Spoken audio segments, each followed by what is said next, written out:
شروع اللہ کے نام سے جو بڑا مہربان اور نہایت رحم کرنے والا ہے۔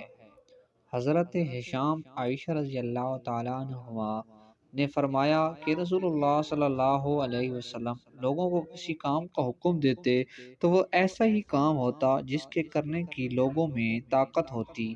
اس پر صحابہ رضی اللہ تعالیٰ عنہم نے عرض کیا کہ یا رسول اللہ، ہم لوگ تو آپ جیسے نہیں ہیں، آپ تو معصوم ہیں اور آپ کی اللہ پاک نے اگلی پچھلی سب لغزشیں معاف فرما دی ہیں، اس لیے ہمیں اپنے سے کچھ زیادہ عبادت کرنے کا حکم فرمائیے۔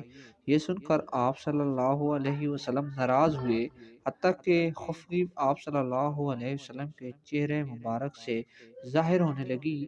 پھر فرمایا کہ بے شک میں تم سب سے زیادہ اللہ سے ڈرتا ہوں اور تم سب سے زیادہ اسے جانتا ہوں، پس تم مجھ سے بڑھ کر عبادت نہیں کر سکتے۔